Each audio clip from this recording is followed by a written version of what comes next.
Asai, goeiemôre. Ag, dit is so lekker om weer terug te kan wees.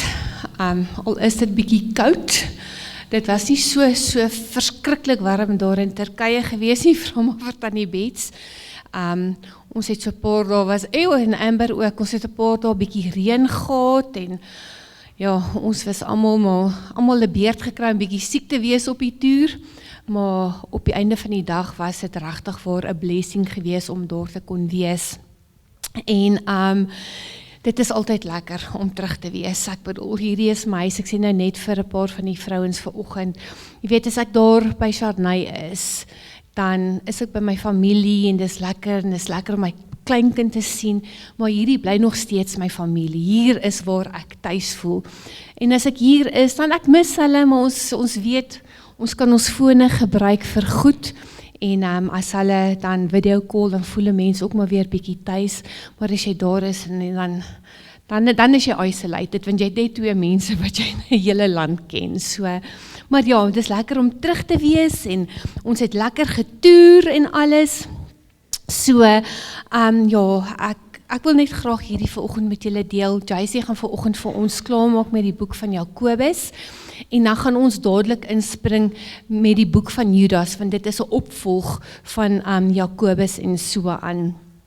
En ek het net so 'n bietjie, omdat ons nou die 7 kerke gaan besoek het ek nou sommer net vir Google gevra. Ek is nie bang om vir Google te vra nie. Ek het partykeer nie tyd om te gaan sit en scripture te gaan soek nie. So toe vra ek nou vir Google, incorporate nou bietjie vir my, net omdat daar 7 kerke is, 7 punte uit die boek van Jakobus. Weet, laat ons dit nou kan sien hoe die verwysings en so, en ek wil regtig waar hierdie 7 punte met julle deel. Ek gaan dit in Engels lees, soos wat Google dit vir my gegee het. En ja, julle kan maar gaan kyk. So hy sê, eerste punt, faith with works, James 1 and 2. Like the church in Ephesus, believers must not lose their first love while serving faithfully. Punt nommer 2, in Jakobus 1, wat sê, endurance in trials, like Smyrna, remain steadfast under the suffering and the testing of your faith. Nommer 3, guarding against compromise, Jakobus 1 and 4, just like Pergamum, resist false teaching and worldly influence. Dan pure living and self-control in Jakobus 3, wat soos Thyatira is, reject moral corruption and pursue only holiness. Dan spiritual wakefulness, soos die kerk van Sardes in Jakobus 2 en 5, have a living faith, not just a reputation. Dan patient in perseverance in Jakobus 5, wat soos die kerk van Philadelphia is, hold fast and remain faithful despite your own weakness. En dan humility over self-sufficiency in Jakobus 4, wat soos die kerk van Laodicea is, avoid spiritual complacency and depend on God not to become lukewarm. So, dit is wat die boek van Jakobus geïncorporate is in die boek van Openbaring in die 7 kerke. So ek sal dit op die groepie vir julle sit. Dit was net vir my baie interessant geweest hoe die Bybel regtig waar na homself terugverwys. So ons gaan lekker worship, maar voor ek worship gaan ek net vir ons open. Dankie Abba Vader, dankie vir u goedheid en guns. Here, dankie vir hierdie dag wat u vir ons gegee het. Dankie dat ons kan bly wees in hierdie dag. Vader, ons sê vir u dankie vir die woord wat jy vanoggend vir ons gaan bring. Dankie dat ons deur u woord kan gaan, vers vir vers, Here, om te leer en te openbaar wat u vir ons wil sê. Dankie, Here, dat ek sommer kan bid vir ons sissies wat nie vanoggend hier is nie. Ek dink spesifiek aan Karen vanoggend, Here, wat moet ingaan vir 'n prosedure op haar rug, Here. Dan die Fransie en Gerda wat nie lekker voel nie, Adali wat nie hier is vanoggend nie, Here. Dat u soms met elkeen van hulle sal wees. Heilige Gees, ons sê vir u dankie dat u sommer al reeds hier is en Ja Here, dankie dat ons die voorreg het om U te kan loof en te kan prys. Ons sê vir U dankie vir U goedheid en guns wat ons altyd volg en ja Here, dankie dat ons U woord kan preek en teach en verstaan van Genesis tot Openbaring. Here, ons sê vir U dankie dat U Gees in ons is en Heilige Gees, ek vra dat U vir ons regtig waar die skrifte sal kom oopbreek. Ek bid dit in die naam van Jesus. Amen. Daar sê, goeiemôre, vir die wat ek nog nie hallo gesê nie, maar ek glo ek het dan vir almal hallo gesê, en dit is so lekker om terug te wees, soos Lisa sê, ons het gedink het gaan bloedwarm wees aan die ander kant, maar toe stap ons nou in 'n lente in, wat eintlik 'n blessing is, want Tinus hulle was laas jaar daar Oktober of November, of wat ook al, en dan is dit so warm, sy sê jou plakkies smelt op die teer daar, maar dit kan baie koud word daar, want dis die ou klein Asië, so naby Rusland, is net noord van Turkye is die Swartsee, en oor kan die Swartsee is mos nou maar Russiese lande, wat ek nou nie allemaal goed ken nie, behalwe een, Transylvanië, wat Dracula van hom kom. Ek wil nog enige Mediterraanse of 'n Swartsee toer doen, 'n bietjie Transylvanië toe gaan en vampiere wegjaag, vampires, nee? Dit sal awesome wees. Maar nou alle grappies op 'n stokkie, kan ek vir ons bid. Dankie Vader, ek loof en prys U naam, dankie vir vanoggend. Ek bid dat die woorde van my mond en die getuienis van my hart en die oordenking van ons harte vir goed sal wees. Heilige Gees, dankie dat U vir ons wysheid, insig en verstand gee. Heilige Gees, breek vir ons die skrifte oop, want die Bybel sê, die letter is dood, maar die Gees maak dit lewend. Dankie dat U Gees vir ons hierdie skrifte sal oopbreek, in die naam van Jesus. Amen, so ons gaan die vliegtuig land vanoggend. Ek moet net gou hier by 'n bladsy oopmaak hier, want ek het een van my slides werk nie lekker nie.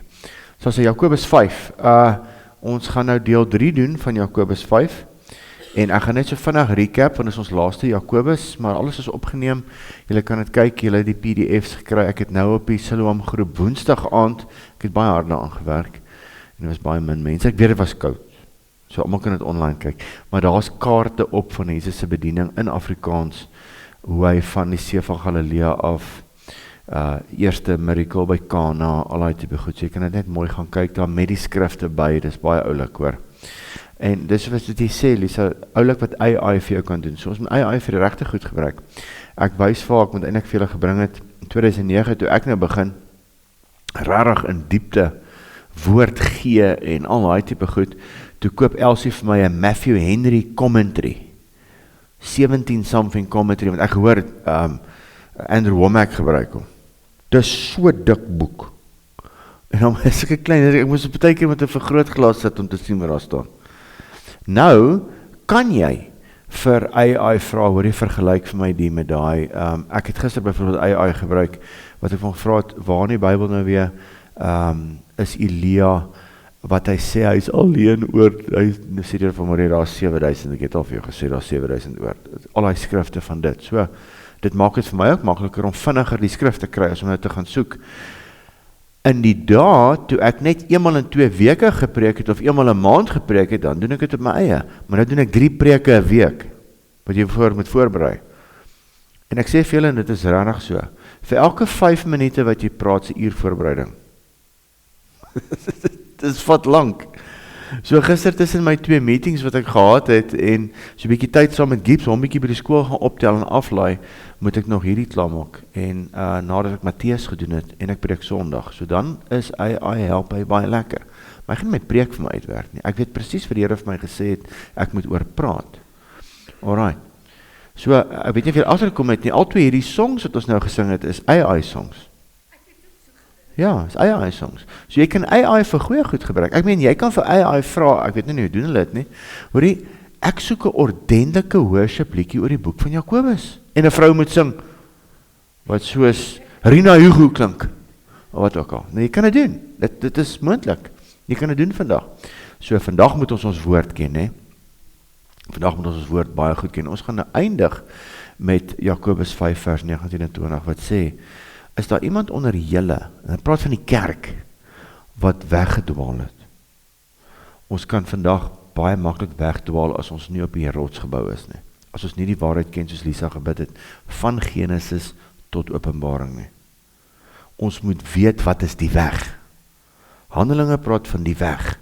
Die weg, Paulus sê, toe hulle hom daar in, ek dink is Handelinge 18:24, wat hulle vir hom sê, hy sê daar, ek volg die weg wat hulle sekte noem, en so aanbid ek die God van my voorvaders. Baie mense sê ons is sekte, maar jy weet nie wat is sekte nie. Sekte is siek. Daar's siek sekte is daar buitekant. Wat mense verhinder om sekere goed te eet, en jy moet so wees, en dit is so, en dis werke. Ons dien 'n God wat afgekom het na ons toe. Hulle dien nog 'n God wat jy moet opwerk boontoe. Wat ek nou dag vir julle gesê het, daai seun van Migdol, ek noem hom sommer op sy naam, wat, ou boerseun van Migdol, sê die Here vir my, daai ou, maak my Allah. Jesus is nie Allah nie. Hy's baie sterker en kwaier as Allah, as jy dit nie wou geweet het nie. Teen sy vyande, nie teen sy kinders nie. Alright, so ons dien 'n awesome God. 'n God wat sy woonplek gelos het, na ons toe gekom het. Want hy weet ons kan nie na hom toe werk nie. Hulle het getraai in die Ou Testament, en dis hoekom die Ou Testament daar was vir ons, om vir ons te wys dit werk nie. Dit werk glad nie. Kan nie werk nie. Ons is te veel issuekies, ons mensekinders.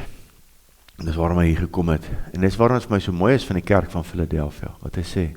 En dis een van die kerke wat nie raas kry nie. Hy sê daar, ek weet julle het min krag. Hy weet ons het, moet nie maak of jy het nie. Ons het nie genoeg krag om vir enige iets nie. En ons moet hom al die eer gee as hy enige iets oorwin. Dankie Dylan, ek moet dit sê, ek gaan dit Sondag ook sê, kyk hierdie nuwe mooi pragtige. Hoe mooi is dit? Ek kan, mense noem dit eintlik 'n nie 'n kateter nie. 'n kadeter of so iets. Dis die Afrikaanse woord, maar ek noem dit sommer net 'n preekstoel. Maar preekstoel is 'n sitplek. Daar's 'n preekstoel. Hierdie is 'n lekker, want ek onthou toe by Duet was het ons so ingaan, maar hy was nou weer te klein, jou water val af heeltyd. Hier kan nou niks afval hier nie. As hier 'n teacher gaan kom met sy laptop, kan hy hom oopslaan en hy kan werk, sy Bybels is oop, dis wat lekker is. Baie swaar, ons het daar so 'n ou sleeperstoel wat gekom het van die plaas af, myne. Dis ek vir hom, Dylan, as jy kan. Jesus, en kyk net wat het hy gebou hierso. Dankie Here dat u vir Dylan, sy vingers ook opgepas het, en hy het amper verloor, né? Om hierdie vir ons te bou. En die ou vyand, uit daai stoel uit, ja.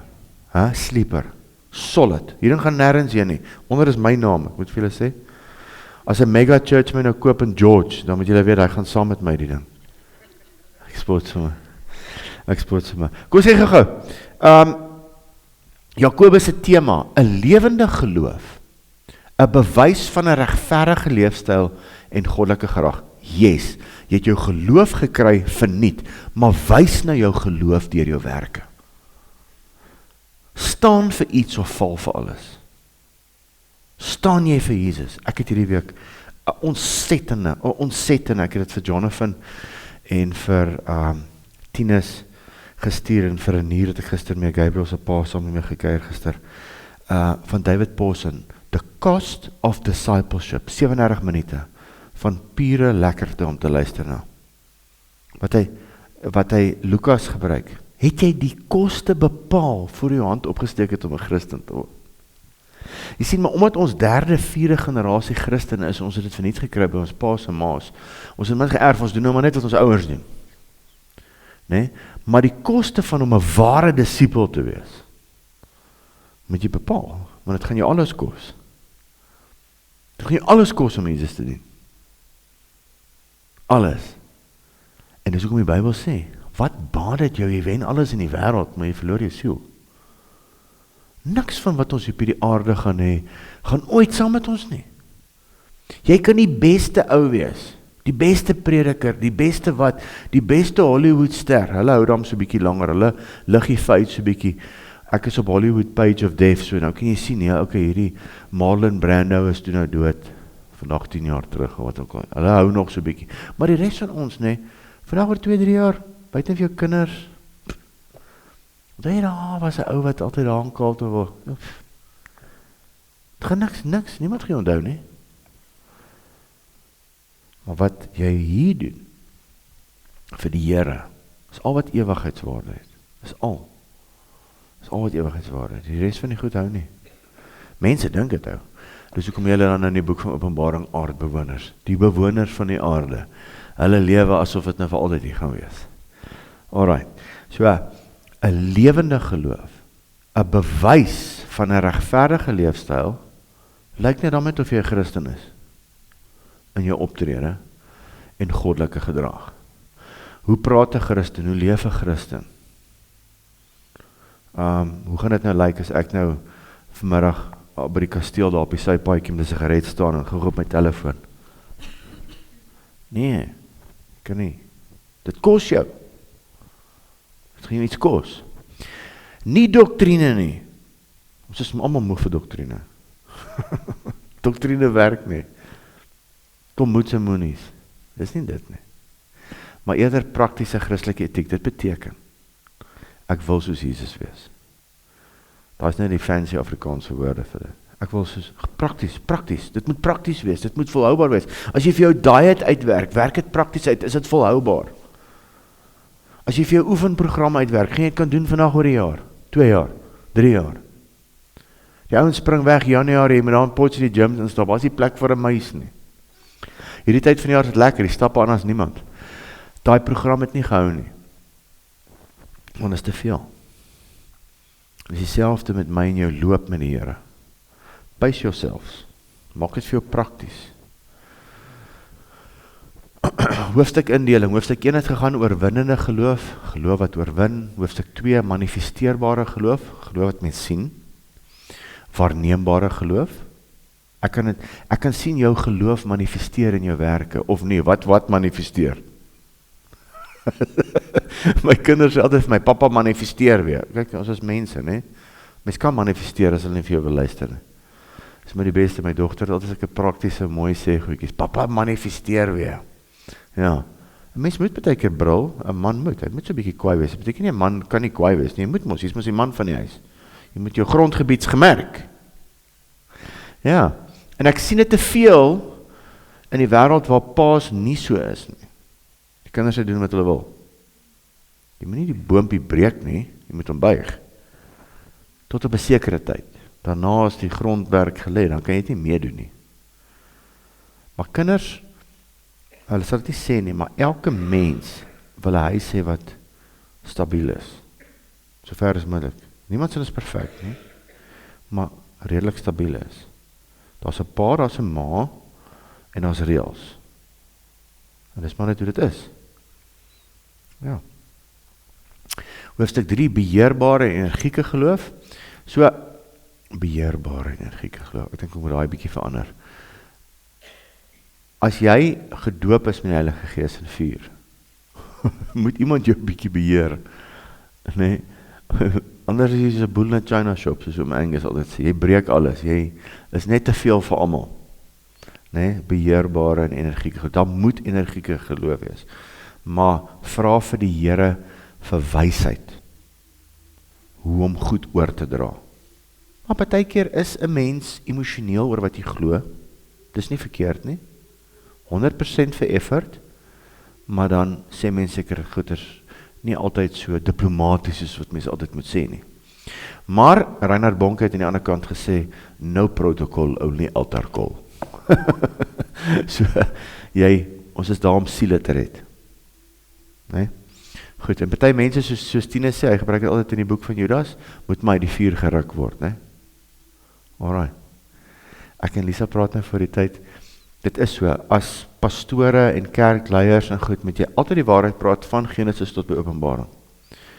Nou daar gaat 'n gemeente in Potchefstroom waar die vrou vir die pastoor gaan vra het, hoekom preek julle nie Openbaring nie? Mond vol tande, hoekom preek jy dit nie? Jy moet kan antwoord. Mense met my kan kom vra hierso. Hoor jy, hoekom praat jy nie meer oor die hel nie? Verstaan? Mens moet dit vra. Dis jou wettige reg om dit te doen. Jy hoor aan ander kerke doen dit, hoekom doen ons kerk dit nie? Jy weet, so mens moet vra, jy is jou alle reg. Hier is nie 'n staatspresident die voordat aangestel is deur homself nie. God het jou aangestel, jy moet God se woord preek. Van Genesis tot Openbaring. Alles. Hoofstuk 4, onderdanige geloof, onderdanig aan wie? Aan God. Dis sy boek hierdie. Dis sy koninkryk. Jy is ingenooi in hom in. En natuurlik, hoofstuk 5, geduldige en afwagtende geloof. Dan het die boek maar so begin.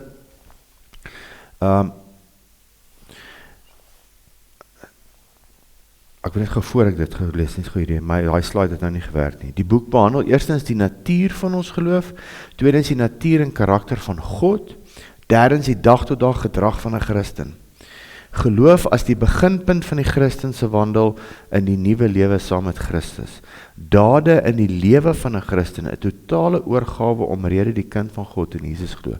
Volwassenheid in die karakter van 'n Christen. Ons almal groei tot volwassenheid van 'n Christen. Karakter ontwikkel tot volkomheid en heelheid. Luister nie, ouderdom bepaal nie jou volwassenheid in die gees nie, in die kerk nie. Jy kan 'n ou man wees, eers op 70 jou hart vir die Here gee, dan sal daar 'n 23-jarige seun wees, wat meer volwassenheid in die gees het as jy. Die koninkryk het niks te doen met ouderdom nie. Dit het te doen met verhouding met God. Ken van, weet van. Dit beteken nie die 23-jarige volwasse enetjie gaan ouer mense bedien nie. Want is maar net praktiese geloof. Gaan 'n 60-jarige oom of 65-jarige oom vir so klein snuit luister? Nee, ek het dit al baie gehoor in my lewe. Wie is die snuit? Wat het jy om te sê in jou plek in? Dis ook volwassenheid. As 23, 24-jarige pastoor, om te weet, hoor jy het nie die lewensondervinding van daai oom of tannie nie. Wat weet jy van die huwelik? Hoe lank is jy getroud? Ja, dis net prakties, so praktiese geloof, né? Ons moet dit, jy moet net bietjie discernment hê. En dis wat die boek Jakobus vir ons sê, is 'n bietjie onderskeiding nie. Ek sien dit baie julle. My seun, hy sê vir my, pa, ek gaan 'n pastoor word, maar ek gaan nie 'n wetty pastoor word nie. En dis nou hulle taal van 'n nat agter die ore pastoor nie. Verstaan jy? Hy gaan werk, hy werk nou, en hy gaan sy ding doen, maar hy sal 'n pastoor word. Hy kan probeer weghardloop vir dit, maar hy het klaar vir die Here gesê hy gaan. So jy kan soos Elia weghardloop by die kraaie kos gee, maar God gaan jou kom haal daar. Alright, en dis wat ek vir hom bid elke dag. Elke aand voor hy gaan slaap, bid ek dit vir hom. En net so 'n reminder, net sê, hoor jy kan jou ding doen, maar God gaan jou gebruik. Klaar. Hy het gesê, en dis nie ek wat dit gesê het nie. Hy het dan gesê, hy gaan dit doen. Die 3 stappe in ons wandel op aarde, onthou altyd redding, ons is gered, verniet, salvation, heiligmaking, dis waaroor die boek van Jakobus meestal gaan. Heiligmaking, sanctification, en dan glorification, die dag as ons dood is. En dan nou daarbo, hierdie boek het ons begin so, dis hoekom ons die boek Judas gaan nie nadoen, want Jakobus en Judas is al 2 boeties van Jesus, wat nie in Jesus geglo het, voor die kruis nie, eers na die kruis. En hulle sê so, 'n diensknegt, 'n doulos slave of bondservant, net 2 persone wat hulle self slegs diensknegte of slawe noem, Jakobus en Judas, beide Jesus se halfbroers. Paulus noem homself 'n diensknegt en 'n apostel. Party van sy briewe sê Paulus 'n diensknegt, maar meeste van die tyd Paulus 'n diensknegt en 'n apostel. Hoekom dink jy? Sê Paulus 'n diensknegt en 'n apostel. Hy is die 13de apostel. Daar was 12. Een het homself opgehang. Matthias is toe gekies, Handelinge 1. En Paulus is die ongenooide een. Hy was nie deel van die bende nie. So hy moes veg vir sy plek tussen daai ouens. En hy noem homself 'n apostel, maar hy sê ook, ek is die minste werd eintlik om 'n apostel genoem te word. Omdat ek die kerk vervolg het. So is my opinie daaroor. Judas 1 vers 1. Judas, 'n diensknegt van Jesus Christus en broer van Jakobus, is nou Judas 1 vers 1 waarmee ons gaan begin volgende week, aan die wat geroep in God die Vader geheilig vir Jesus gebewaar is. Soos ek ons gesê, die grap het ek gemaak het, as dit nou ek was, en ek was die halfbroer van Jesus, het ek op my besigheidskaartjie gesit, as hulle my nou nooi om by 'n kerk te preek. JC, 'n diensknegt en halfbroer van Jesus. En dit ouens en dan net weet, nee? Maar gelukkig hierdie ouens is nederig, hulle het dit nie gedoen nie. Alright. Titus 1 vers 1 hoor Paulus, Paulus 'n diensknegt van God en 'n apostel van Jesus Christus volgens die geloof van die uitverkorenes van God en die kennis van die waarheid wat na die godsaligheid is. Luister die, net daai teksvers kan ons hier oor praat. Ons gaan nie. Dis baie diep daai. Ons gaan vandag nou eindig met dit. Hoor hierso. Kennis van die waarheid wat na die godsaligheid is, wat na redding is. Daar's net een waarheid. Daar's nie baie waarhede nie. Anders is daar 'n dwaalweg. En selfs die waarheid moet so vas in jou wees, dat jy nie van die waarheid af deur slim praatjies weggevat geword nie. Ja, maar onthou jy, dit is baie maklik, as jy nie vas is in die vryheid van Jesus, om weg te, ek was al. Wat ek, Jesus ontmoet, awesome, en dan ontmoet ek nou slim ouens. Ja, maar oké, onthou nou net, nee, jy het nou nie die Ou Testament geken nie. Die vier, jy het niks geweet van die 7 feeste nie. Kom ons leer jou om hierdie feeste te vier. Kom ons leer jou, en dan al voor jou oë uitfees, jy alweer in die Ou Testament. Dis 'n dwaalweg. Maar nou is jy so besig om daai goed te leer in jouself, jy vergeet om vir die buurman se kind te bid wat siek is. Want nou begin 'n spiritual pride te bou hierso. Jy weet hierdie klomp, hulle vier nog Kersfees. Sulke goed. Jy raak so. Hierdie ouens is nog met die Paashasiefees besig, die meeste van die kerke. Dan raak jy so. Jy distansieer jouself van die gewone Christene wat nie so baie weet soos jy nie. En dit het Jesus glad nie voortyd nie. Glad nie. Glad nie. Ek kan vir jou vertel, ek kom al hoe meer agter hoe Jesus die eenvoudige, die swakke, die arme, meer like as meeste van ons. Dit vir jou vertel. Dis net so. Net so.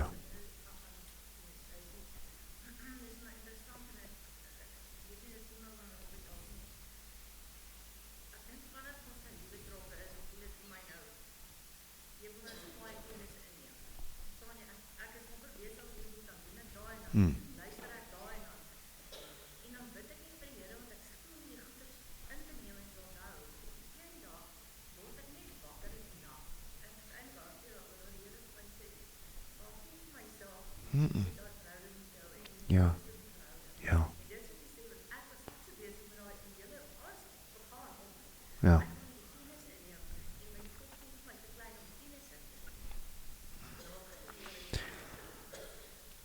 En jy moet weet, ons moet almal net grace hê op onsself, nee. Luister die bietjie wat ek nou weet, is al van 2012 wat ek ernstig Bybel lees. En ek voel ek weet nou al 'n bietjie. En ek gaan nooit alles ken nie. Gaan nooit alles ken nie. Hierdie moet jou help. Op die einde van die dag, as jy daai notaboek, ons almal vat notas, nee. Ek sê altyd vir myself, wonder of ek ooit weer by daai nota gaan uitkom. Ek kom nooit weer by dit uit. Dit is 'n pragtige boekie wat ek by Koem vir my gekoop het. Maar is dit lekker om te skryf?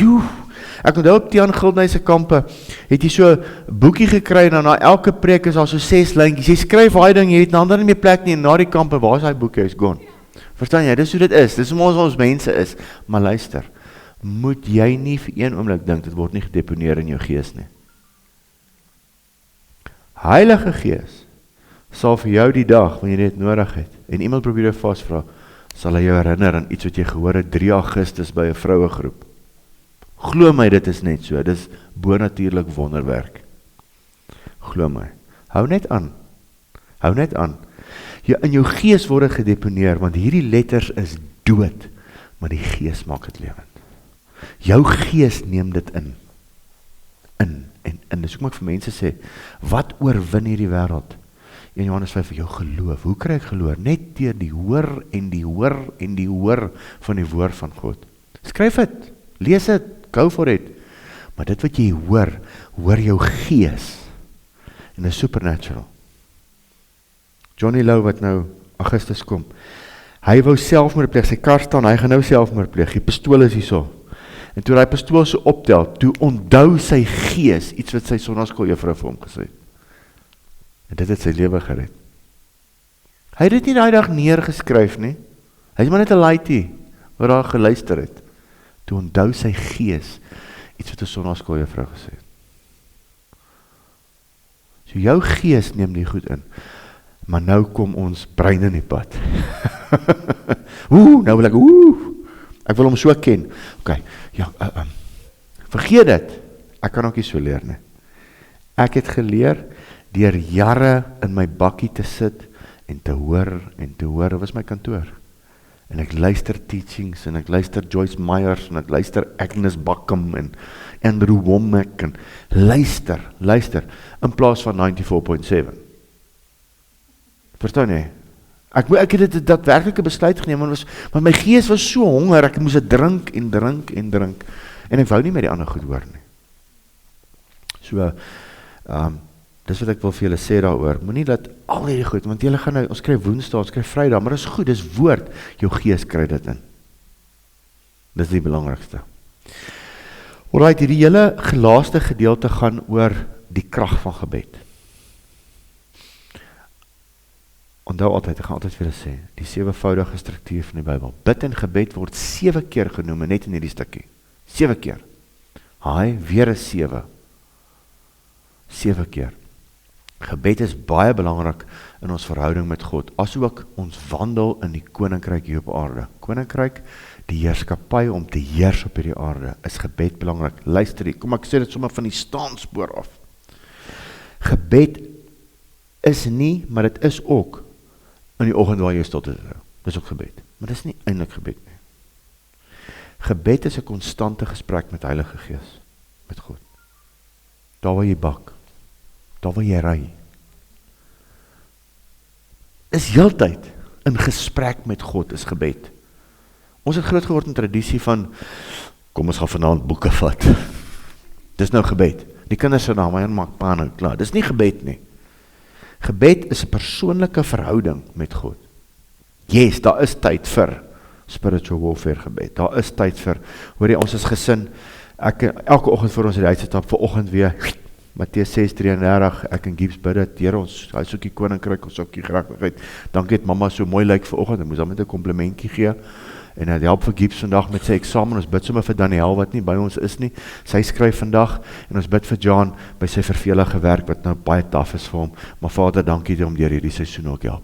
Dis ook gebed, maar gebed is 'n konstante kommunikasie, praat met God, hy's nie 'n vreemdeling nie.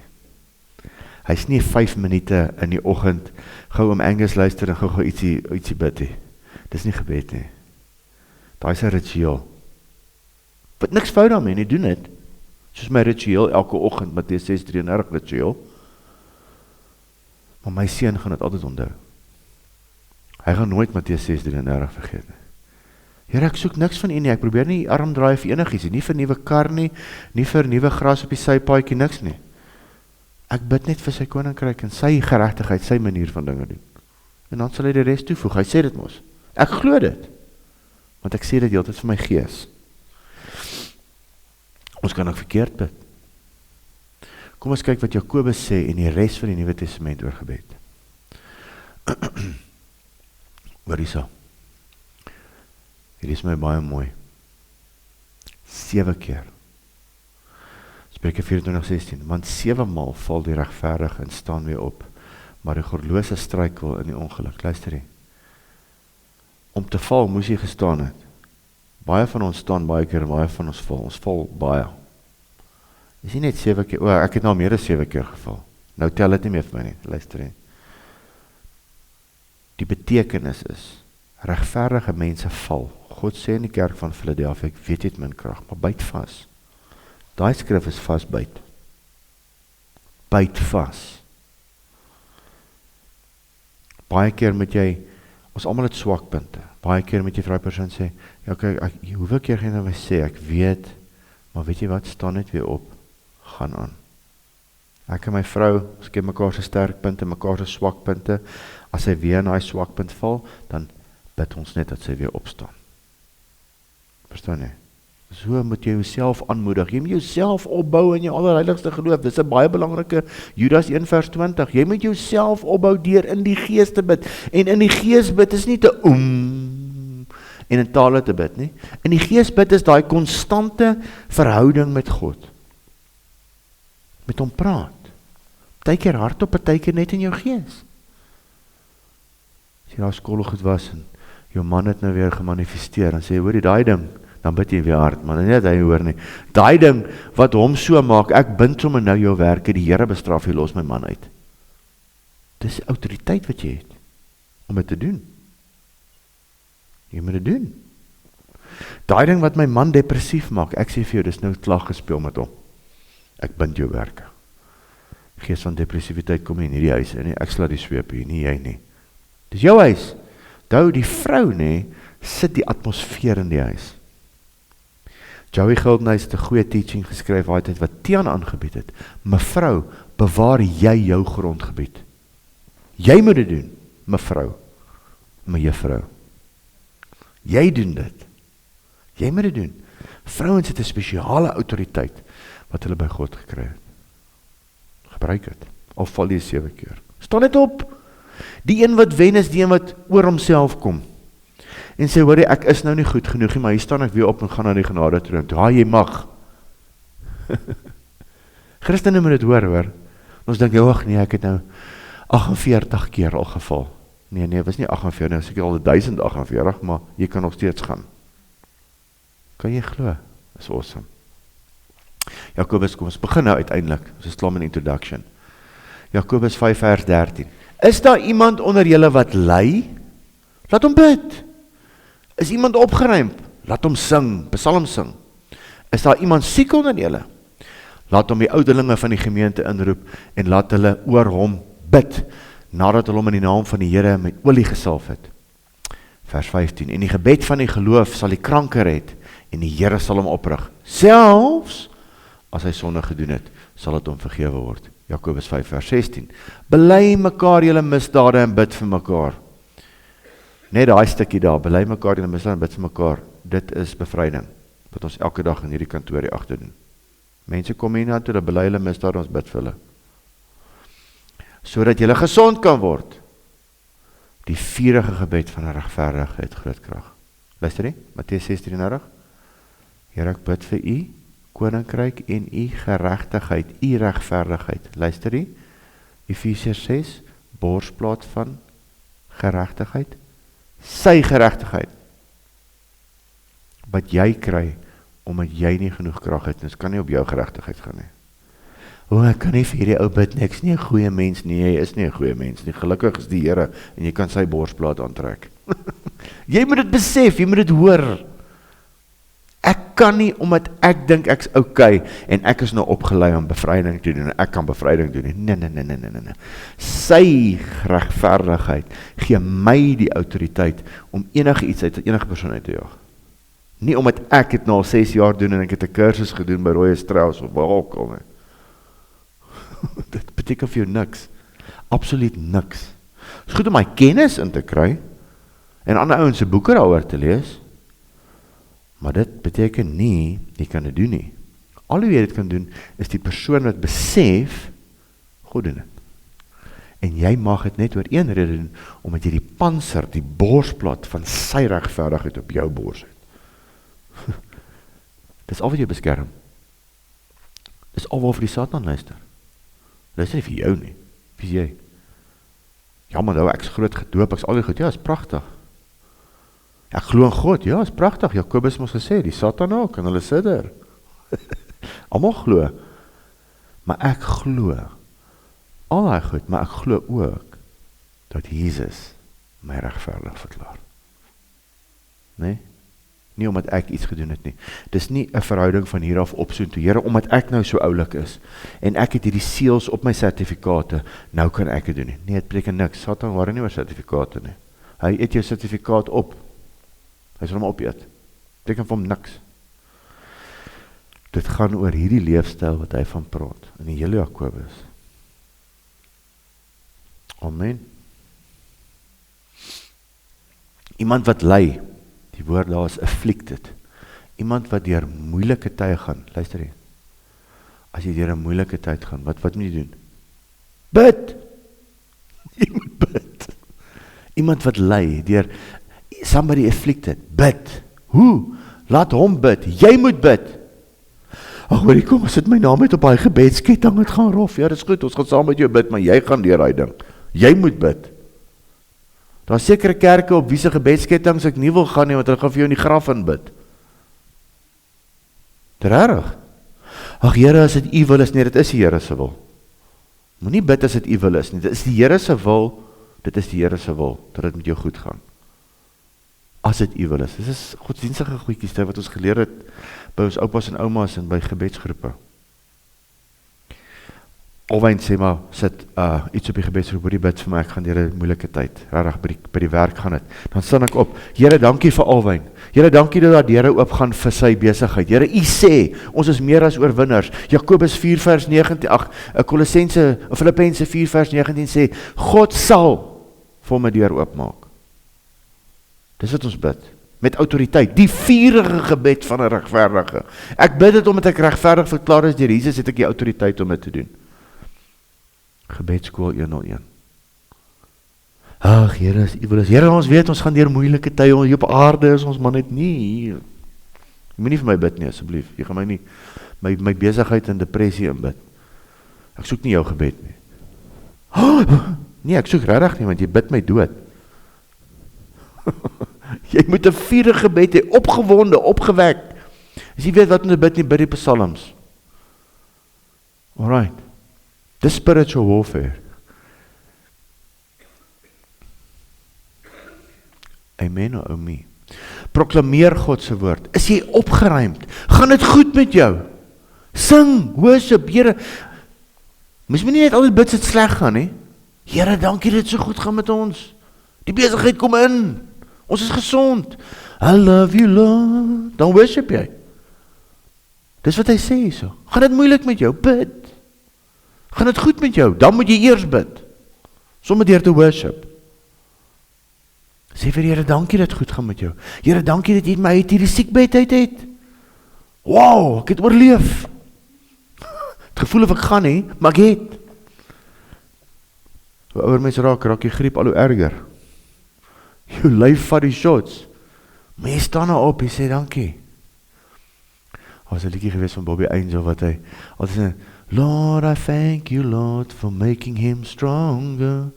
Sy pa het oorleef, hy het weer 'n siekbed oorleef. Dankie, you give him back for us a little bit longer. Hoe awesome is dit nie? Gaan dit goed met jou? Worship. Worship. Ons moet nie vergeet om God te dank wanneer dinge mooi loop en goed gaan nie. Met ander woorde, 'n lewe van gebed en aanbidding, gebruik die woord, psalms, bid en worship, doen dit konstant, dit moet deel van jou lewe wees.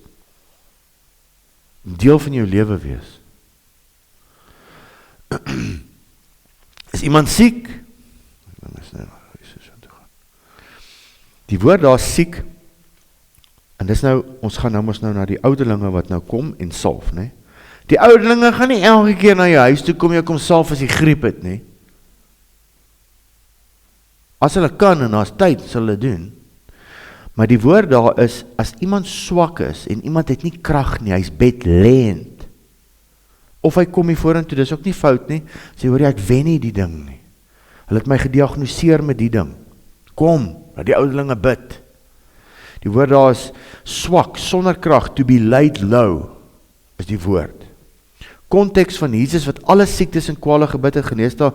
Jesus het oor ons gaan in alle siektes en kwale gebid. Ek sê vir jou bid vir enige siekte en kwale.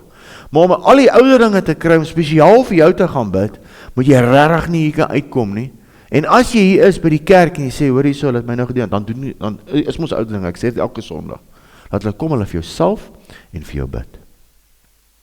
Alright, so dis nie elke keer, nee, ek is nou siek, ou sê nou vir my, ek sê vir my vrou, ja, maar jy het nie gesalf nie, maar ek hoef nie almal te salf nie. Verstaan jy? Die meeste mense wat ek voor wat laid low was, in hospitale gaan bid, oom Neville het nou weer vir my gevra om vir iemand wat van Kaapstad wil, hy is nie ons gemeente nie, wat in die hospitaal lê, ek het nog nie daarby uitgekom nie, maar as ek kans kry, ek gaan vir hom bid, gaan ek die salfolie saamvat nie. Gaan hande op hom lê, gaan vir hom bid, gaan hy gogga bestraf. Dis wat Jesus gedoen het, Jesus nie oor gekom nie, kom volgende, hy het nie almal gesalf nie, hy het vir hulle gebid, hy het gesê dat jy gesond word. Sommige by ou se oog gespoeg. Nee, hy het sy manier gehad, Jesus. Ek gaan dit nou nie doen nie, want die ouens gaan nou nooit weer terugkom. Heer, het jy gehoor van die ou daar in Addastraat, hy spoeg op die ouens se oë. Ons is klaar weird, ons nie nog weirder word nie. Siekte, daar's 'n verskil tussen kwale, en daai siekwoord in Petrus wil ek net vir jou wys, daar's baie woorde vir siek. So die een in Petrus is siek, asthenio, dit beteken swak sonder krag, to be laid low. In die konteks van Jesus was siekte nosos en kwale malakia, is die woord. So daar's baie woorde, kwale, siektes, en jy kan 'n bietjie gaan navorsing oor wat was 'n kwaal, wat is siekte, maar in elk geval Jesus het almal genees. Alright, en as ek nou hier met my salfolie besig is, sê ek het net 'n ligte griep, gaan ek jou ook sommer salf, want ek het nou die olie. Alright, niks fout daarmee nie. Okay, maar in die konteks hier wat hy sê, is daar iemand bedlend? Is daar iemand wat te swak is om op te staan? Onder julle, laat die ouderlinge gaan, want die vurige gebed van 'n gelowige. Ouderlinge van die gemeente, salf in die naam van Jesus in die bid, en B, gebed van geloof sal die krank geloof. Jy moet geloof hê dat God genees. Ons hoor dit te veel van, nee, maar dis dalk God se plan met die ou. Dis nonsens uit die put van die hel uit. God het niemand siek gemaak nie, hy gebruik ook nie siekte om jou te oorreed van enige iets nie. Dis tradisie. Ja, maar Paulus was siek. Nonsens, hy was nie siek nie. Hy was seker siek, hy het verkoue gekry en al die tipe goed, want ek meen, hy was 'n paar maande op die oop see, en 'n slang het hom gepik en al die tipe goed, maar hy was deur 'n engel van die Satan met die vuis geslaan om te verhinder, 2 Korintiërs 12, nou gebruik die mense 2 Korintiërs 12, ja, Paulus het runny puffy eyes gehad, en weet nie, nonsens. Dit is rarig, kerktradisie. Nee, Paulus sê, engel van die Satan is afgesonder om my met die vuis te slaan. Hiervoor het ek die Here 3 keer gebid om hom van my weg te vat. Die Here vir my sê, hoor jy, my genade is weer genoeg, dat jy suffer. Hy sê, nou sal ek maar genoo wees in my nie siekte nie, in my swakhede. En die Engelse Bybel staan affirmities. Vandag word dit gebruik vir siekte, maar daai was nie gebruik nie. Dit beteken in sy uitdagings. Nou sal ek genoo wees in my swakhede, en hy noem sy swakhede, in vervolging. Hierdie engel van Satan het oral uitgegaan om vervolging veroorsaak. Hy is met klippe gegooi, hy is geslaan met stokke. Hy is op die oop see vergaan, slange pik hom. Hierdie engel van die Satan sê, ons gaan hierdie ou keer, hy sal nie by Rome uitkom nie, maar hy het daar uitgekom. Ons moet geloof bid, ons moet weet God is vir ons, hy is nie teen ons nie. Hoe kan jy bid vir iemand wat siek is, maar jy dink God het hierdie persoon siek gemaak? Is maar my, ek wil een keer vir 'n ou bid, hy's 'n pastoor in hierdie dorp, hy sê naam nie. Can I pray for your knee? Oh no brother, it's my thorn in the flesh. Dat hy thorn maar bly. God het vir hom 'n doring in die vlees gegee, op sy knie geswak. God gaan hom so humble hou. Nee, nonsens, ek kan nou lank op hierdie tangent gaan, maar ek gaan nou nie. God gee nie vir jou siekte om jou te leer nie. Die wêreld is vol siektes, as gevolg van die sondeval. Genees almal verseker nie, as battles al buitekant wat wild is. Maar wat's my en jou werk? Bid in geloof, staan in geloof, ons vertrou.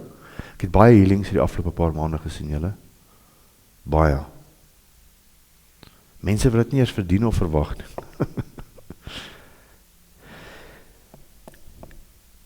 Ons koppe staan in die pad van healing. Ons dink, ek is nie goed genoeg om te heal. Daar is jy klaar op jou agtervoet. Satan het jou. Jy moet dit vat soos 'n kind, as 'n geskenk. Gaan almal heal? Ek wens ek kan sê hulle gaan, maar nie almal gaan heal nie. Ons sien dit elke dag. Ons word aangeval. Die lewe is erg. Is nie dorings in die vlees nie, maar ons kry 'n engel van die Satan, hy kom slat vir ons met die vuis. En jy moet resist. Worship, bid, staan hom te. Alright. En jy gaan hom teestaan, en maak jy oor in die hemel op. Ek het dit nie gemaak nie, maar ten minste is ek in die hemel. Nee, dis ons nie goed moet sien, julle. Ons moet dit op geen ander manier sien nie. En nie alle siektes is van Satan af nie. Griep, hier is ouens, ek meen ons het nou 'n wille virus van Turkye afgebring. Goed, dis airborne diseases en die wêreld het geval. Die wêreld is stikkend. Ons eet goed wat en ons gooi goed oor ons kos wat ons siek maak en alles. My vrou is nou op hierdie tangent van gerookte goed. Nou kry ek baie swaar, dat ek kan nie meer rooi worsies koop nie. Die kankervormende goed, nou kry ek baie swaar, nou moet ek skelm rooiworsies, ek het altyd skelm gerook, nou moet ek skelm rooiworsies eet, hier is gaan wild nou, so ek kan vir julle vertel, dit is nie altyd maklik nie. Ja, dis waar, ek moet nou maar in Turkye worsies eet. Ek's verslaaf van rooiworsies, kan ek dit nou maar sê? Ja, en polony, ja. Ja, iemand moet dit eet. Ek sal. Ja, lekker pink polony. Ja. Nee, ek vat hom. Ek vat hom net so, sonder enige iets. Vat hom net so dik sny. Net so. Ek moet nou pas op wat ek sê, ek wil iets oor my skoolbroodjies gesê, maar my ma luister na my preke. Maar in elk geval. Selfs as hy sonde gedoen het, sal dit hom vergewe word. Selfs as hy sonde doen, sal hom dit vergewe word. Onthou nou net, nee. Baie mense, daar's net 2 sienings oor hierdie. Die katholieke siening is dat ek kan mense se sondes vergewe, nee, ek kan niemand se sondes vergewe nie. Jesus vergewe sondes. Maar omdat ons deur die Heilige Gees operate, nee, help ons mense, ons doen dit elke dag as ons mense bedien. So hoor jy moet jou ouers vergewe. Vergewe jou ouers, dan word jy vergewe dat jy nie jou ouers geëer het nie. Al hierdie tipe goed. So dit is wat dit beteken. Johannes 20:21, Jesus sê toe weer vir hulle, vrede vir julle, soos die Vader my gestuur het, stuur ek julle ook. Praat nou van ouderlinge, nee, luister nie. Wat sê ouderling? Ja, kerke stel ouderlinge aan. Maar dis mense wat weet, hulle kan al bid vir mense. Nee, en nie almal is ouderlinge nie. Alright, jy kan nie ouderling word nie. Ek was nou 12 jaar diaken, nou word ek ouderling. Nee, dis nie. Jy is gesalf deur een te word, soos die 5voudige bediening. Jy kan nie, ek gaan nou swat om 'n evangelist te word. Kyk, as ouens so boring is, hy gaan nooit evangelist word nie. Dis nie sy geaard, dis nie wat God hom gemaak het nie. So ek sê net vir julle hierdie. Jesus sê toe weer vir hulle, vrede vir julle, soos die Vader my gestuur het, sê ek julle ook. En nadat hy gesê het, blaas hy op hulle en sê vir hulle, ontvang die Heilige Gees. As julle die mense hulle sondes vergewe, hoor nou, dan word dit hulle vergewe. As julle die mense hulle sondes hou, dan is dit gehou. So nou die katholieke kerk hierdie ding gevat, en hulle ouderlinge, hulle priesters, het nou die mandaat om jou sondes te vergewe. Dis nie wat hier staan nie. Wanneer ek gevul is met die Heilige Gees en ek doen bediening, help ek mense om hulle sondes te bely, te erken. Dis wat bely beteken. Ek erken dat ek verkeerd was. Baie mense word nie genees nie, want hulle erken nie as verkeerd nie. Nee, my pa se skuld. Nee, jou pa was dalk 'n wetter, maar jy moet hom vergewe. God sal hom uitsort.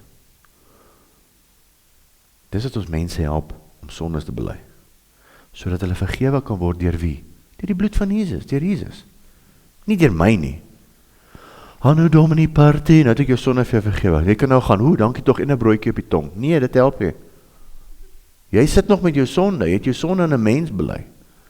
Wat dink hy die sleutel om jou te vergewe? Nee, dis nie wat hier staan nie. Jy en ek het die ability om mense te gaan bedien en hulle die waarheid te vertel, dat ek kan agterkom, hoor jy, ek glo leen en ek soek vergifnis vir die leen wat ek gedoen en geglo het. En dis hoe ons mense help, dat hulle sondes vergewe word. Amen? So julle verstaan dit. Soos die Vader my gestuur het, stuur ek julle. Die tweede ding daar is, jy ontvang die Heilige Gees. Daar het op hulle geblaas, toe sê, as julle die mense hulle sondes vergewe, sal dit vergewe word. Met Markus, dat ek hom maar verkeerd, ek mis 'n K by dit, sorry. En toe Jesus hulle geloof sien, sê hy vir die verlamde seun, jou sondes is jou vergewe. En sommige van die skrifgeleerdes daar gesit en harte geredeneer, waarom praat hierdie man so godlasterik? Wie kan sondes vergewe behalwe een, naamlik God? Daar's net een wat sondes kan vergewe en dis God. Maar Jesus is God, hulle het dit nie geweet nie. En Jesus het dadelik in sy gees geweet dat hulle by hulle self so redeneer en hy sê vir hulle, wat redeneer julle oor hierdie dinge in julle harte? Wat is makliker om vir die verlamde te sê, die sondes is jou vergewe, of om te sê, staan op en neem jou bed en loop? Maar dat julle kan weet dat die Seun van die mens mag het om op die aarde sondes te vergewe, sê hy vir die verlamde, ek sê vir jou, staan op, neem jou bed op en gaan na jou huis toe. En dadelik staan hy op, neem sy bed.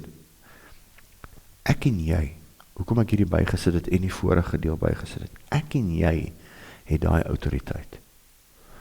'n pastoor het een keer, ek het dit al gesê, so kwaad graag vir my, sy vinger so onder my neus druk, en sê, jy is arrogant. Ek is nie arrogant nie, jy moet bold wees. Dis my en jou mandaat hierdie. En as jy gaan, ek weet nou nie of ek sal nog nie eens vir jou luister, ek gaan nie eens die moeite doen om vir jou te luister nie. Hebreërs 4 sê, jy kan met alle vrymoedigheid na die genade troon van God toe gaan. Daai woord vrymoedigheid is, met alle boldness, met arrogansie. Want is jou pa, wat vir jou gesterf het, en hy gee vir jou die sleutels van die koninkryk. Alles wat jy bind op aarde, sal in die hemel gebind wees. Alles wat jy ontbind, sal ontbind wees nie. Hoe awesome is dit nie? Het jy al die boldness om dit te doen?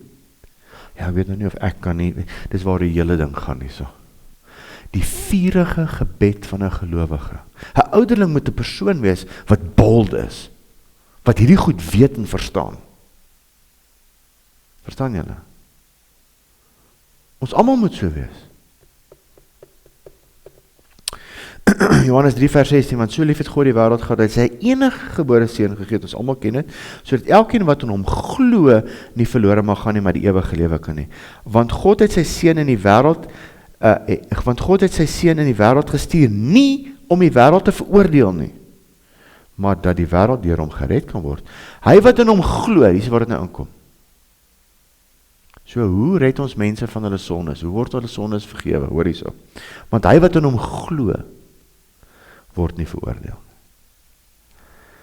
Maar hy wat nie glo nie, is al reeds veroordeel. So, hoe red ek mense van hulle sondes? Ek vertel hulle die waarheid. Romeine sê, hoe kan hulle weet as niemand gestuur word nie? Ons moet gaan. Dis wat daai hele ding sê. As jy hulle mense hulle sondes vergewe, is dit vergewe. En hoe doen ons dit? Jy moet vir hulle die waarheid gaan vertel. Dan word hy bewus van sy sonde, hy bely sy sonde, saam met jou, 'n getuie, en dit word hom vergewe. Deur wie? Deur God. En dit is die oordeel, dat die lig in die wêreld gekom het, en die mense die duisternis liewer gehad as die lig. Ja. Daar het ek het nou opgeskryf hier. Bely mekaar julle misdade as jy gesond kan word. Wanneer ons berading en bevryding doen, breek die kontrak met die vyand. Vurige gebed van die regverdigheid, groot krag, boldness, vrymoedigheid, Hebreërs 4 vers 14, ek het nou vir julle genoem. Ek het nou so 'n bietjie vooruit gegaan, my eie preek. Gaan met alle, terwyl ons 'n groot hoëpriester het, laat ons dan met vrymoedigheid, vers 16, na die troon van genade gaan, sodat ons barmhartigheid kan verkry en genade vind om die regtheid gehelp te word. Wanneer jy val, regverdige, staan op, gaan na die genade troon toe met boldness en sê jy's jammer. Erken jy's verkeerd. Ja, is oké. So kom ek gesterf het vir jou. Kom in. Sort hierdie ding uit. Dankie Here dat U my rein maak. En dan, nadat ons nou oor ouderlinge gepraat het, en leiers, nooi hy jou uit om net na hierdie te luister. Jakobus 5 vers 17. Elia was 'n mens net soos ons. As mens na die Ou Testament kyk en jy praat oor die ou profete van die Ou Testament, het ek altyd as kind altyd gedink, "Jos, daai was heilige manne." Dit was die manne. Maar kom ons kyk bietjie na Elia.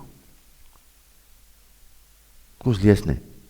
Elia was 'n mens net soos ons. Luister jy? Elia was 'n mens net soos ek. Niks specials omtrent nie. Al wat special omtrent was, God het hom gebruik en God se gees was op hom. Al wat jou special maak is dat God jou gebruik en God se gees is op jou. Hy's 'n mens gewees, Elia, net soos jy.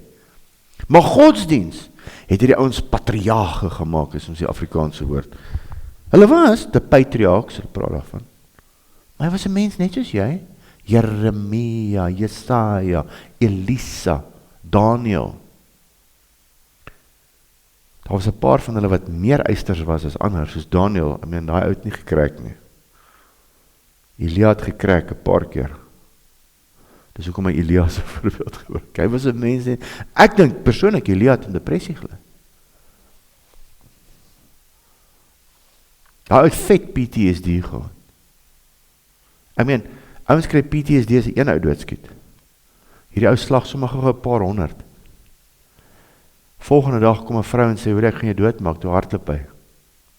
Ek wonder voel jy die dag nadat jy 'n paar honderd mense geslag het en 'n kele afgesny het. Dis rof, as jy nou daarna kyk. So ek dink aan jy dan is jy so 'n bietjie down. Hy raak gesit met sy pyp onder die boom. Wonder of hy gerook het. O, man van God mag jy. Daai Ou Testament ouens, ek weet maar seker tabak gekou, ek weet nie. Ek weet nie, is goed waarin ek wakker lê nie. Elia was 'n mens net soos ons. Ons dink altyd in die Ou Testament, hierdie ouens is so, weet, dis Ou Testament, hulle die ouens het snaaks so goed gedoen. Dawid het snaaks so goed gedoen. Verstaan jy? As hy ons honger was, as hulle honger, Dawid gaan sommer in die tabernakel in en hy vat van die brood wat eintlik vir die tempel was. Hy eet dit. Elia was 'n mens net soos ons. Luister, Elia was 'n mens net soos ons. Jy het gelees. Elia was 'n mens net soos ons. En hy het ernstig gebid dat dit nie moes reën nie. En dit het op die aarde 3 jaar en 6 maande lank nie gereën nie. En hy het weer gebid en die hemel het reën gegee en die aarde het sy vrug laat opspruit. Broers, as een onder julle van die waarheid af, ek gaan nou na hom toe kom. 1 Konings 17:1, die volgende gedeelte, nee. Staan daar, kan jy gaan lees daar. En Elia die Tispet het toe, hy sê vir Agab, trek op, eet en drink, want okay, dis die volgende vers. Daar sal geen dou of reën in hierdie jare wees nie, behalwe op die woord, 3,5 jaar. En toe daarna in 1 Konings 18:41, toe kom die reën weer.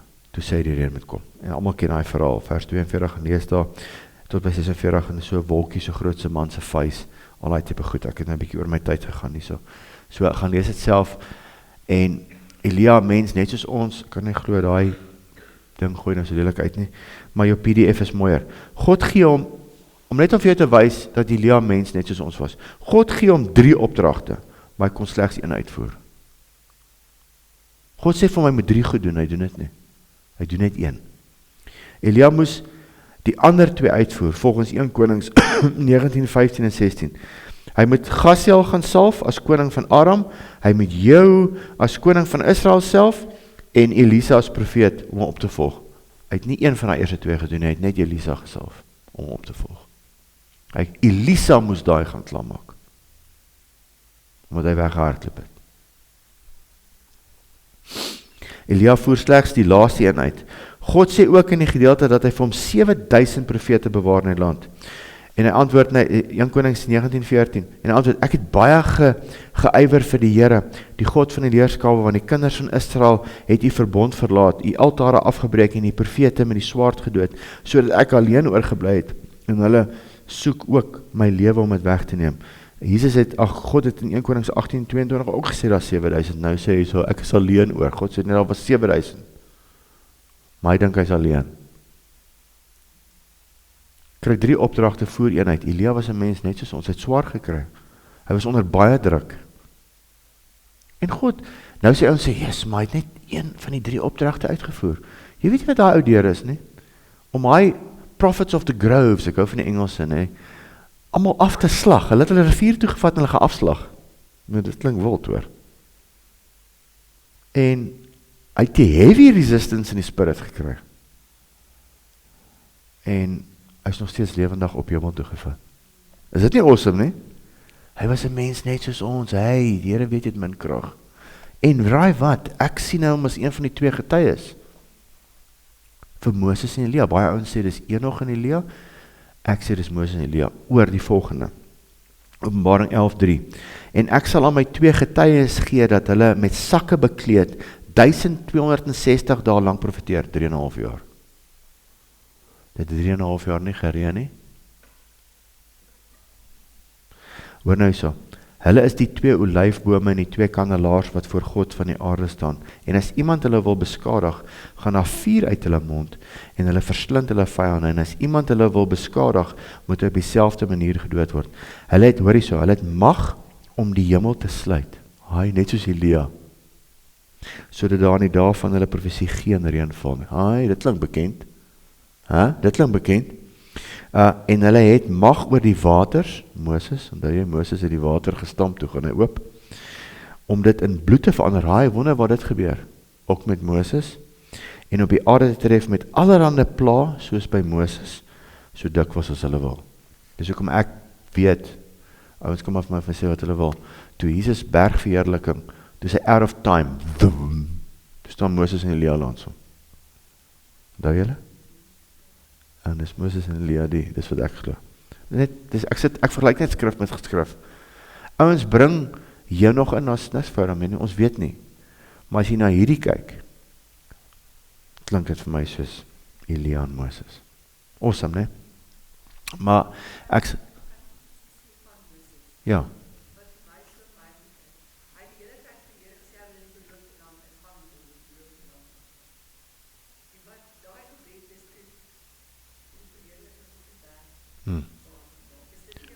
Dis amazing. So hy was daar. Hy het dit was nou so rukkie later, maar hy is dan daar gewees. Nee? Ja, en Here, en weet jy wat, hoekom hulle sê Henog, want daar's 2 mense wat nie dood is in die Ou Testament nie. Henog is lewendig op en Elia is lewendig op, dis hoekom hulle reken, dis Moses en Elia, want hulle word al 2 doodgemaak daar. Alright, so dis ook 'n goeie rede. Ek is nie teen dit nie, maar my opinie is dat dit Moses en Elia is, want oor die tipe pla wat hulle uitspreek daar. En die bergverheerliking. Maar dit kan dalk Henog wees en Elia. Weet nie. We'll see. Ons gaan dit kyk bo van die 2de verdieping af. Want ons gaan by die marriage supper of a lamb wees.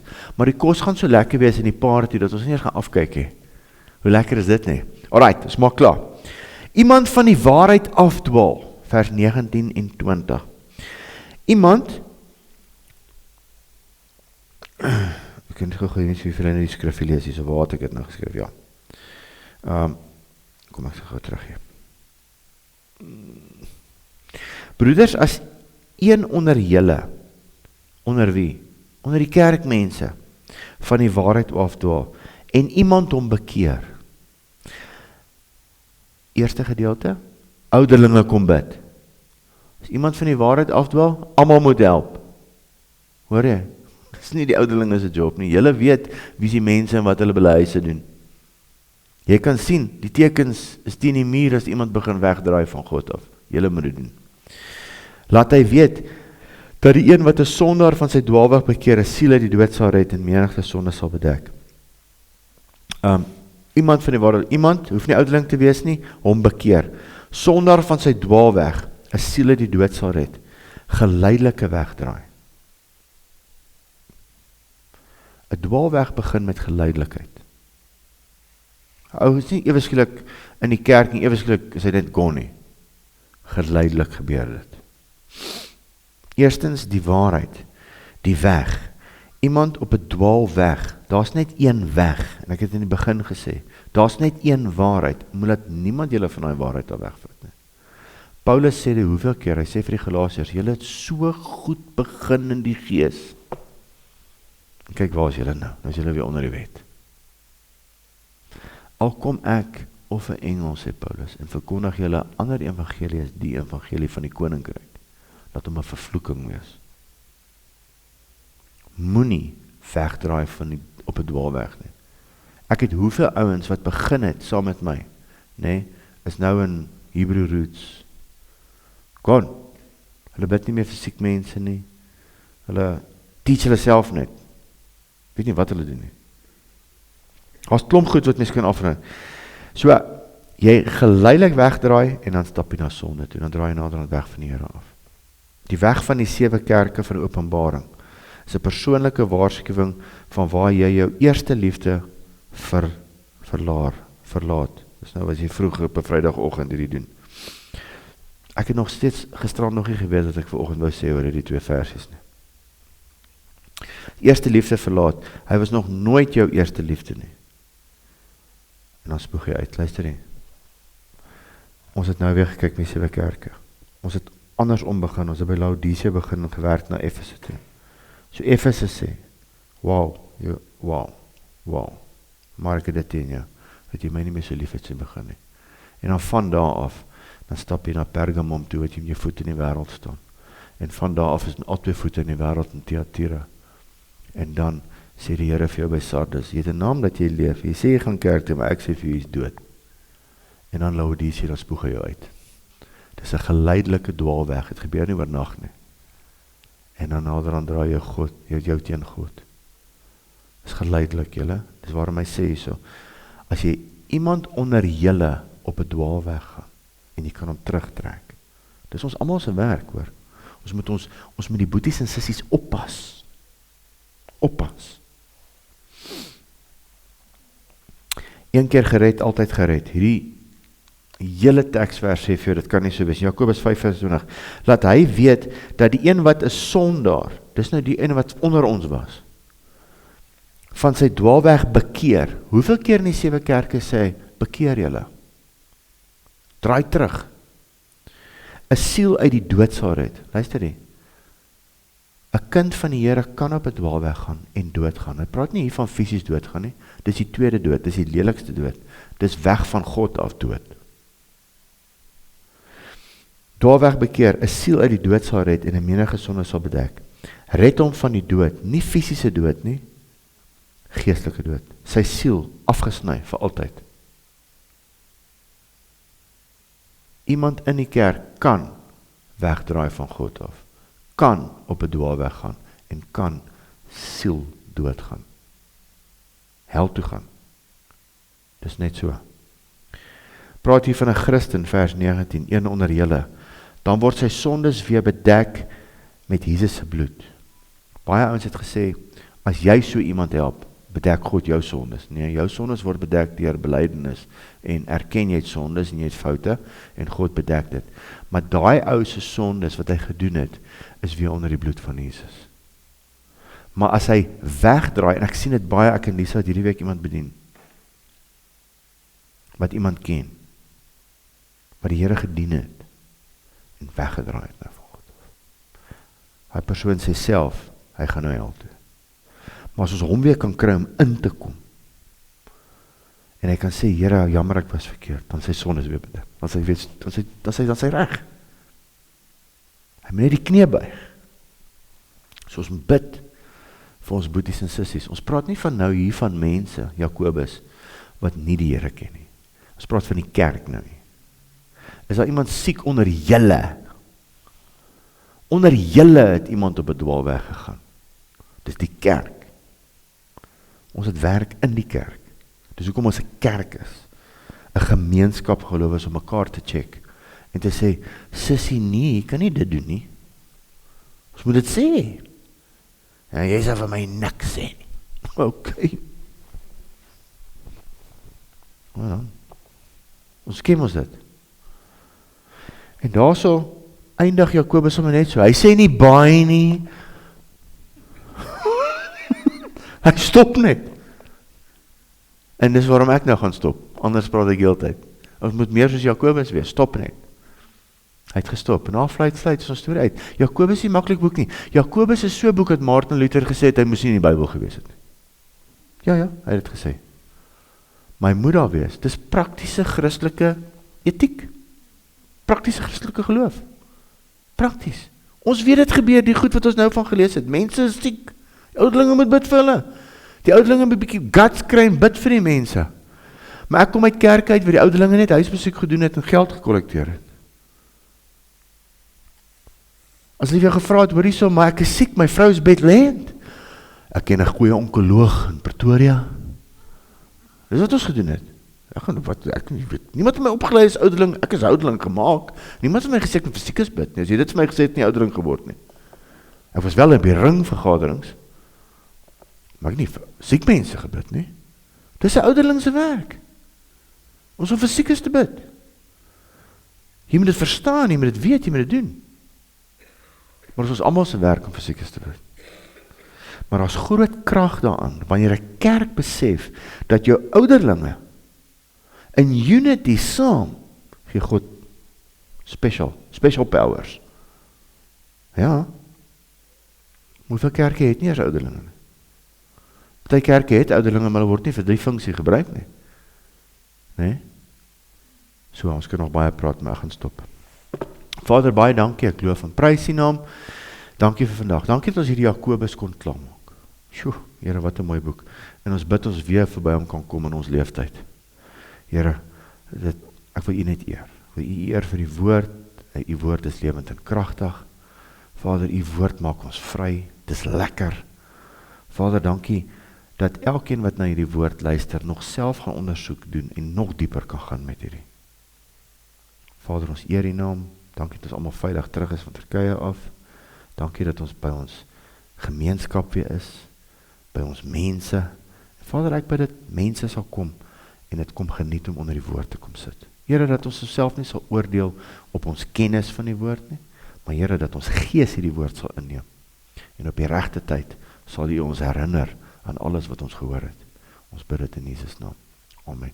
Die Here sal, dis vandag 'n belofte wat ek vir jou gee, want dit is net so, die Bybel sê dit, daai dag moet jy nie worry nie, die Heilige Gees jou herinner wat jy moet sê. En dit is so, dis alles wat jou gees inneem, hou net aan om in te neem. Ek kan eers die helfte van die preek onthou wat ek al in my lewe gehoor het. Maar ek het net nou sê daar, omdat ek so baie al gehoor het, as ek Jakobus lees en onthou ek goed. Ek kan nie eens hoor, kan nie eens onthou waar ek het geleer nie. Maar jy het het geleer. Jou gees het het geleer. Nêrens het Jesus toe die Satan hom aanvat gesê, ja, maar onthou 1 Konings 4:28. Daar was nie 1 Konings 4:28 nie, daar was net die boek Konings. Pause het hoofstukke en teksverse ingesit. Dit was nie daar nie. Jakobus sê, die vurige gebed van 'n regverdige dra groot krag. Dis al wat jy moet weet. Jy hoef nie teksversies te onthou so nie. Dit is goed as jy kan. My brein werk so ek kan. Nie almal sin werk so nie. My vrou sin werk so nie. Sy sê vir my sê, wat is hy skrif nou weer? Dan weet ek. Jy weet. Ja. Okay, lekker julle.